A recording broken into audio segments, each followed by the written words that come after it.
This segment is brought to you by Barker Honda. It's better at Barker.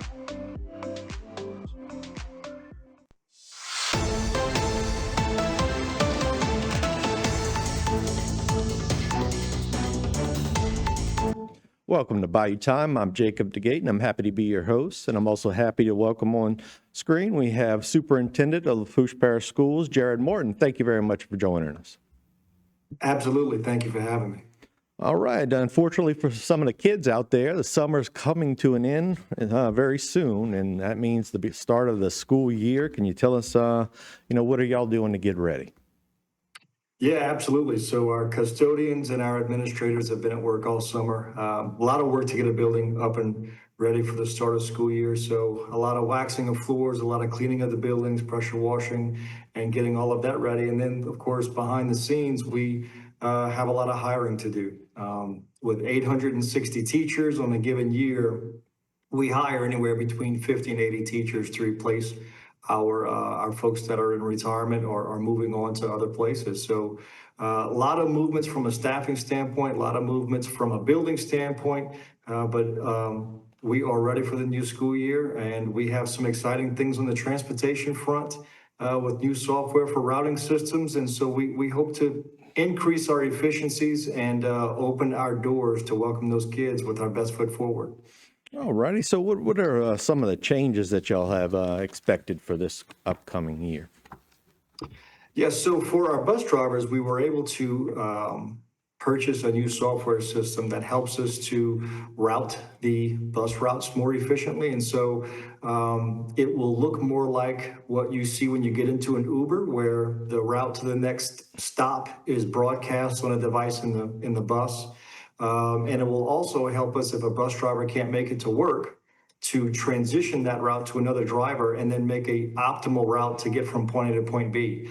And in the long run, long term, this software will be on an app for a parent where they can see where the bus is, what time the bus is going to get to their house, and then more importantly, what time will the bus be dropping their kid off in the evening. So it will be a very transparent process for parents to see where's the bus, when's the bus going to get here, and when can I expect my kid home, which we're really excited about. Well, yeah, that certainly does sound like it would be a lot of help for parents out there. That's always good to know, how long the kid's been at home, when they were dropped off, and where they're currently at.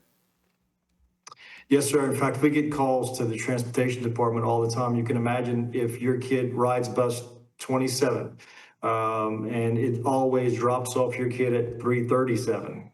At 3:45, at 3:50, when the bus is not there, you begin to wonder. So you call the school, hey, where is bus 27? And if no one's there to answer the phone, or if the secretary is dealing with something else and doesn't have the information right in front of them, and lo and behold, it was very simple. The kids who rode bus 27 got on bus 53, but bus 53 is running that route first. And so your kid's going to be a little bit late. Just knowing that information at 3:20 would help that mom or dad tremendously. So we're excited about it. And other changes we've got from, a teaching and learning standpoint is not very much. We're very happy with the progress we're making with our kids. And so we hope to continue on that front. All right. Can you tell me where we are with some of the school construction that was undergoing during the summer, specifically some of the middle school gyms I see were undergoing construction? Can you give us an update on that?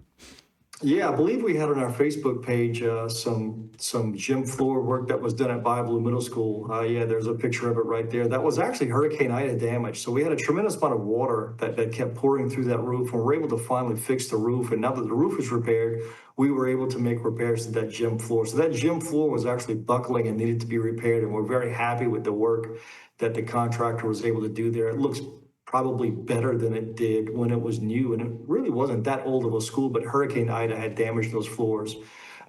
We are very excited about that picture right there, Golden Meadow Middle School, making some progress there. So that building will look much like the recently completed building that you just were able to show, Bayou Middle School. So Golden Meadow Middle School is now entering the very final stages of FEMA approval, and we're really excited to restore that building to its former glory. I anticipate this entire campus is going to look better when we're done than it has in many, many years.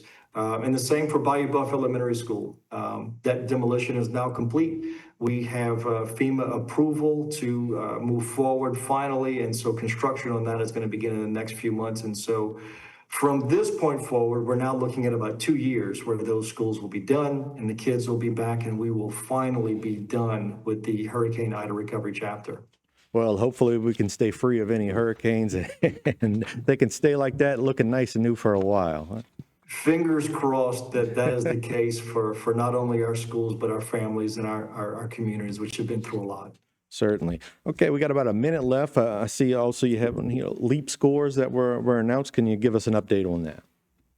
Yeah, we had a mixed bag of results, as did Louisiana. So some of our English scores were not as high as they were in the previous year. And that I attribute to, in some part, the test was modified. There was a little less writing. And our students typically do really well on the writing front. And so that could have had an impact on some of those LEAP scores. But our math scores went up by 5.6 percentage points in terms of the number of students scoring proficient or above. We're really excited about that.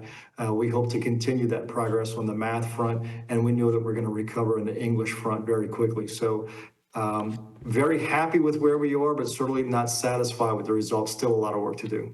All righty. Well, thank you, Jared, for coming on and give us an update, and we wish you all the best of luck with this year's school year. Absolutely. We'll see our kids August 7th. Can't wait. Sounds good. Stay tuned for more right here on HTV.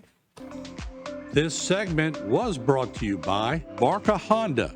It's better at Barker.